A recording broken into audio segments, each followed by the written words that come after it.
tous et à toutes, j'espère que vous allez bien.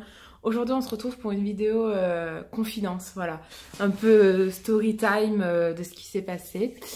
Vous savez que je suis enceinte et je vous ai dit dans mon bilan du premier mois que j'avais de très grosses douleurs au ventre et que on savait pas trop ce que c'était, je vous en avais un petit peu parlé et je vous ai dit de toute façon je vous en raconterai plus dans une vidéo spécialement pour ça. Donc voilà, aujourd'hui je vous fais ma story time sur mon problème, sur ce qui s'est passé et où j'en suis. C'est pas forcément facile à raconter parce que c'est une expérience,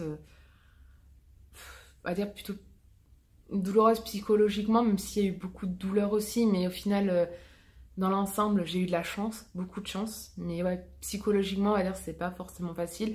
Après, j'ai la chance d'avoir un gynéco qui m'a bien présenté les choses, qui a été top, qui a été sympa, qui a été présent, qui a pas pris à la légère mes douleurs en disant ah oui non mais vous fabulez, vous avez rien. Voilà, donc ça c'est bien. Donc en fait je vous explique, je pourrais pas vous dire vraiment les dates, mais j'étais au premier mois de ma grossesse et j'avais tous les jours des douleurs terribles dans le ventre qui me réveillaient la nuit, dans la journée. Et mais c'était horrible quoi, à en pleurer. Donc j'étais allée voir mon docteur m'a dit c'est rien pour moi, c'est juste les ligaments. J'avais vu des copines dire ah c'est rien, c'est les ligaments, ça tire, c'est juste ça, c'est le début, t'inquiète pas. Donc je m'étais pas forcément plus inquiétée que ça. Une fois que j'étais rassurée par mes copines, par le docteur, je me suis dit bon arrête de te faire des idées. Et après il y a un soir, c'était un vendredi soir, il y avait ma petite soeur qui était là, il y avait mon Kenny et mon mari, ils étaient en train de jouer et discuter là-bas et moi j'étais devant la télé. Et d'un coup j'ai pris une douleur du côté gauche, mais une douleur terrible. J'en pleurais tellement, j'étais mais il va falloir à l'hôpital, il va falloir à l'hôpital. Au final, je suis un peu une folle, une warrior si on veut. Et j'ai dit, oh non, après c'est passé, mais elle a duré bien 10 minutes cette douleur, mais vraiment persistante, vraiment mal. À un moment donné, envie de vomir, c'est pour vous dire. Mais bon, après je me suis dit, bon, laisse tomber, on est un dimanche soir, donc samedi soir, je sais plus. Je dis, il va y avoir un monde de fous d'urgence, le temps que je passe, voilà quoi. Après le lendemain, on était chez mes beaux-parents, j'avais toujours un peu mal, mais ça allait. Mais sauf que voilà, j'ai décidé que le lundi, chose que je fais rarement, et chose que même mon mari peut vous témoigner, dire, mais non, c'est pas de ma femme. Ma femme, elle appelle le docteur vraiment quand elle est à l'agonie, ou on l'appelle pour elle parce qu'elle est à l'agonie, quoi. C'est pas du genre à appeler le docteur. Et au final, le lundi, j'avais plus de douleur, mais j'ai appelé mon gynéco que j'avais déjà vu. Ouais, je l'ai appelé pour lui dire, bon, il y a un souci, je suis enceinte, déjà, bon, ça c'est cool, mais je crois qu'il y a un souci, j'ai des douleurs terribles, voilà, est-ce que je lui ai expliqué. Au final, j'avais pas eu le gynéco, j'ai eu sa secrétaire, je lui explique toute la situation, elle me dit, bon, je vous rappelle dans la matinée, savoir si le gynéco pense que c'est grave ou pas, et s'il veut vous voir rapidement en rendez-vous ou pas. Ok, je dis pas de soucis, rappelez-moi, en plus je travaillais. En plus j'ai la chance, ce jour-là j'étais à un endroit où j'avais du réseau. Et quoi, allez, ça faisait quoi, une demi-heure je l'avais appelée. Direct elle me rappelait en me disant bon il veut vous voir, il a peur que ça puisse être grave, on sait jamais, il veut pas prendre ça à la légère, et surtout avec vos antécédents, parce que là aussi vous aurez une vidéo là-dessus. Il veut pas avoir de risque par rapport à vos antécédents. Donc il vous demande, là c'est un lundi, de venir mercredi matin en urgence. À 7h, 8h, à 8h30 je crois. Ok, d'accord. Bon au final j'y suis allée avec ma maman parce que mon mari pouvait pas. C'était au dernier moment, là on savait comme ça. Donc je me présente là-bas. Ils m'ont fait le point avec moi, ce qu'on avait déjà dit la dernière fois. Voilà, et il me dit, bon vous voyez... vous qu'on a déclaré stérile, au final vous voyez il y a un bébé, c'est génial, c'est miraculeux. Donc on papote, il fait son point là et après il me dit bon allez on va aller voir ce qui se passe. Donc sonde vaginale bien sûr, oui j'étais à 6 semaines, ouais j'étais à 6 semaines de grossesse je crois. Et j'ai dit ok sonde vaginale, c'est super agréable ce genre de choses. Ouf. Donc il insère et tout et tombe direct sur le bébé, on le voit, alors, tout petit truc là comme ça, la tache noire là, tout petit. Par rapport aux dates que je lui ai données, il dit ouais, il est dans la norme, quoi, la grosseur et tout. Il regarde, il fait le tour, ben, pas de souci. Il me dit, je comprends pas d'où viennent vos douleurs. Donc là, c'est côté droit. Après, il regarde, il voit que le bébé vient du côté droit, justement. Donc c'est de mon ovaire droit qu'il a été fécondé. Voilà, il y a un espèce de donut, il m'explique, voilà, tout ça. Il me dit, bon, maintenant, vu que le bébé va bien, il nous a même fait écouter son cœur. Ça m'a touché, je me suis dit, bon, il est là, il a le cœur qui bat. Voilà, ça va. Il y a un bébé. Et après, il regarde du côté gauche. Et là, il me dit, ah, on a peut-être quelque chose qui peut expliquer vos douleurs. Et je regarde et je dis, il se passe quoi? Il me dit, en fait, bah, vous avez aussi ovulé de l'autre côté et ça a été aussi fécondé de l'autre côté. Le problème, c'est que là, à l'heure actuelle, c'est trop tôt. Il me dit, je pense que ça n'a pas dû être tout à fait en même temps les deux. Là, c'est trop tôt pour vous dire, ben où est le bébé? Le deuxième. Il n'est pas avec l'autre. Là, je ne le vois pas. Je vois que ben, y a bien une fécondation qui a été faite, mais lui, en lui-même, je ne le vois pas. Et là, tu dis, waouh. Donc, il me dit, bon, c'est simple. Je veux vous revoir dans 15 jours pour savoir ce qu'on fait. Là, il y a plusieurs solutions. Soit ça a été fécondé, mais il n'a pas tenu, il va tomber tout seul. Voilà. Soit ouais, il a été fécondé ou pas fécondé, il n'y a rien, ou ça a peut-être tombé, on ne sait pas. Soit, il dit voilà, mais après ça n'expliquerait pas vos douleurs. Soit justement, bah, ça a été fécondé, mais il est en train de s'implanter et il n'est pas du tout en train de s'implanter où il faut. Donc peut-être vous êtes en train de faire sur le deuxième une grossesse extra-utérine, ce qui expliquerait totalement les douleurs que vous me décrivez, parce que vous êtes en train de me décrire des douleurs de grossesse extra-utérine, non d'une grossesse normale, mais vu qu'on a vu l'autre, on a vu qu'il n'y avait pas de souci. Donc c'est totalement plausible que ça soit ça. Donc il y a deux solutions. Soit, ben moi, soit le bébé part spontanément, hein, ce qui est... voilà, c'est hyper rare, voire... vous serez le cas sur 10 000 dans ces situations-là que le bébé est parti spontanément. Voilà, après il dit soit ben, l'autre solution c'est que ben, en fait il est en train de s'implanter et qu'il va arriver avec l'autre, donc quand je vous reverrai dans 2 semaines, il y aura peut-être 2. Voilà. Ou soit ben, malheureusement c'est vraiment une grossesse extra-utérine et là ben, je vais être obligée de vous opérer en urgence. Et là tu le regardes et là tu dis ok, super, urgence. Et là tu dis, vous entendez quoi par là? Ça veut dire quoi pour le deuxième bébé qu'on a vu qui a l'air en forme, quoi, qui a l'air bien? Et il dit, ben en fait, je vous explique ce qui va se passer. Donc si ça va vraiment que c'est une grossesse extra-utérine, je vais carrément vous enlever la trompe gauche pour garder le maximum de chances que l'autre bébé reste. Et je peux vous garantir qu'à 80-90%, l'autre va rester, il n'y aura aucun souci. C'est pour ça que je serai obligée de vous enlever l'autre trompe de gauche. Comment vous dire que c'est un petit peu difficile à digérer, à avaler, à se dire bon. Après, il me dit voilà, là à l'heure actuelle, je ne sais pas vraiment ce qui se passe. Il y a ces 3 possibilités-là.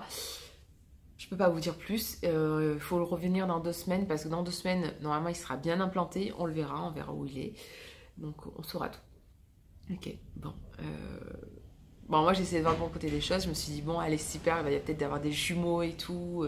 Voilà, on a essayé de se rassurer quand on pouvait avec maman parce qu'on est un peu tombé d'eau en se disant, aïe, bon, ok. Alors, mes douleurs, donc, attendu 2 semaines, les douleurs ont continué. Ouais, encore des grosses douleurs. Et, mais bon, il m'a dit, voilà, prenez du Spasson, on se voit dans 2 semaines. Et si vraiment vous avez des très très très grosses douleurs, pire que ce que vous avez eu là, ben là, vous m'appelez, on verra plutôt. Mais il me dit, mais le mieux, c'est de revenir dans 2 semaines pour voir. Donc ok, pas de souci. Donc une semaine passe, toujours beaucoup de douleurs. La deuxième commence, donc j'avais un rendez-vous un mercredi. Mon mari ne pouvait pas encore venir parce que c'était trop short, donc c'est encore maman qui m'a accompagnée. Donc début de semaine arrive, je fais beaucoup de route, je vous ai dit, avec mon boulot. Je revenais de l'Argentière. Voilà, j'avais travaillé, j'avais travaillé 9 heures ce jour-là. J'avais mes heures de route, quoi, mes 2h30 de route. Et j'étais foutue, je m'installe sur le canapé en mode log, morte. Et j'avais pas eu de douleur sauf de la journée. Rare. Et là, un point de côté, mais je vous raconte pas du côté gauche, mais un point de côté. Oh punaise, ça m'a coupé la respiration. Je ne pouvais plus marcher.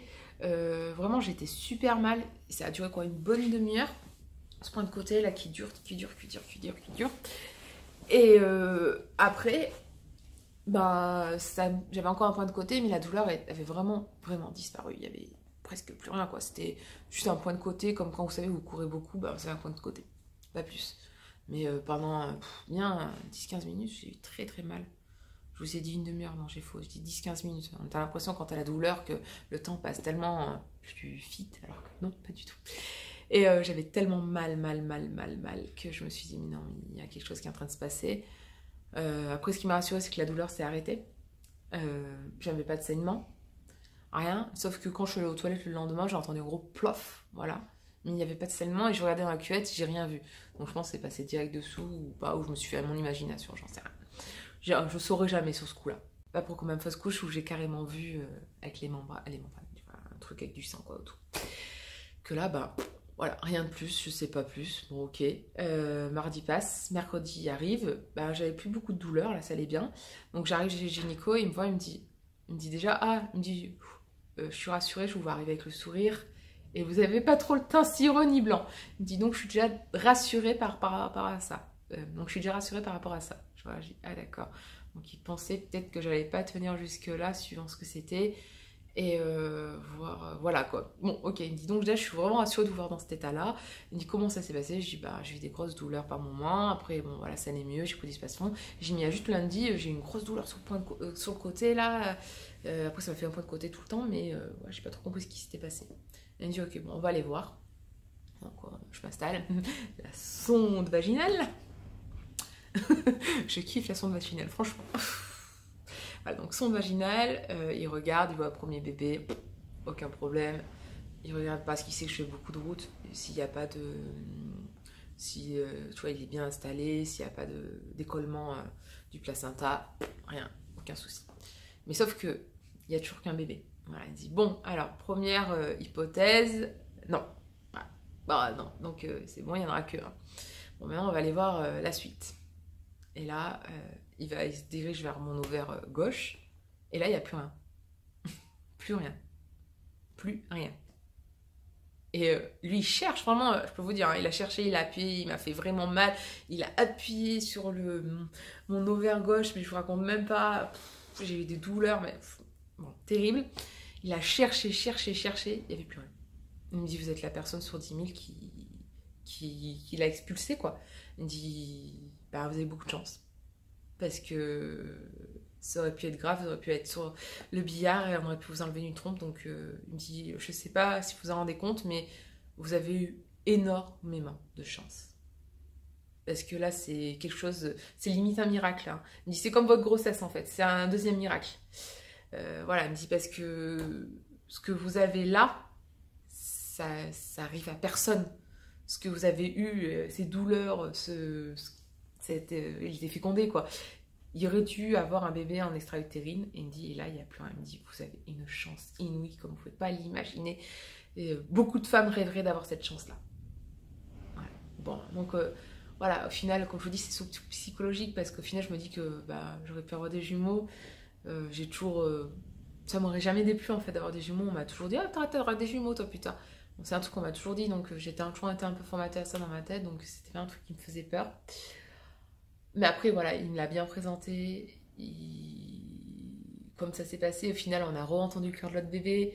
Donc, il m'a mis vraiment dans de bonnes dispositions. Et au final, ben, j'ai totalement accepté la perte de ce deuxième bébé, quoi. Voilà, donc j'ai perdu un bébé. Normalement, il devait être deux. Mais c'est pas grave. Le plus important, c'est que le premier aille bien, qu'il soit en forme, qu'il ait son petit cœur qui bat, qu'il ait une super vitalité. Voilà, c'est ça le plus important. Après... la vie fait les choses et dans mon malheur, j'ai eu beaucoup de chance parce qu'au final, pas besoin d'opération en urgence, pas besoin de m'enlever la trompe gauche. Voilà, j'ai eu une chance de fou. C'est un miracle aussi, quoi. Donc voilà, voilà. Mon gynéco, même s'il y a des personnes qui en disent pas forcément du bien, et il y a des bons et des mauvais côtés sur lui ainsi que sa sage-femme, ben moi franchement... depuis que je l'ai depuis le début, qui me suivait parce que j'étais en PMA. Ouais, je vous en raconterai plus de toute façon une autre fois. Voilà. Peut-être sur ma vidéo de présentation. Voilà, j'étais en PMA, on m'a lancé en PMA, c'est lui qui s'est occupé de moi. Et par rapport à tout ça, voilà, il a toujours pris des gants, il a toujours été très attentif par rapport aussi au fait que j'ai fait ma sleeve. Voilà, il veut me suivre. Là, j'ai des rendez-vous avec lui à peu près tous les 1 mois et demi pour voir où ça en est. Donc voilà, j'ai pas à me plaindre. Tout se passe bien. J'ai un gynéco aux petits soins avec moi. J'ai mon docteur qui est aux petits soins avec moi. Voilà, j'ai beaucoup de chance là-dedans. Donc voilà, je vous ai raconté ma story time. Voilà, j'ai encore perdu un bébé, mais le plus important, c'est qu'il y en a un qui est toujours là, qui a une super vitalité, un vrai petit cœur et qui vit toujours et qui est à fond. Voilà. Est-ce que je vous dis ça parce qu'on l'a vu dans l'écho du 3e mois, ça y est, c'est fait. Et, et la sage-femme qui dit ah non, mais j'aime trop ce petit, j'aime trop ce bébé, ah il a une super vitalité, ah non, mais il est trop, il est trop. Donc voilà, ça me fait rire parce que il est dans mon ventre, il a déjà des compliments parce qu'il n'arrêtait pas de bouger. Ouais, il montrait qu'il était là, qu'il était bien présent, que voilà, coucou, je suis là, il s'est tiré, il bougeait, c'était trop mignon. Voilà. Mais je ferai une vidéo justement sur la première écho. Moi, je vous fais à tous de très très très gros bisous. Comme vous voyez, ben, il m'a fallu un petit peu de temps pour en parler. Ça fait presque un mois que ça s'est passé, ce problème. Voilà, comme je vous dis, j'ai toujours un bébé, c'est pas grave pour le deuxième, c'est comme ça, c'est la vie. On peut pas, le Seigneur a voulu le reprendre, ben, on peut pas aller contre. Après, j'ai eu beaucoup de chance parce que j'ai pas eu besoin d'opération en urgence. Et ça, vous pouvez pas savoir comme ça fait du bien de se dire bon, bah, pas besoin de ça. Voilà, je vous fais à tous de très très très gros bisous et je vous dis à très bientôt. Ciao!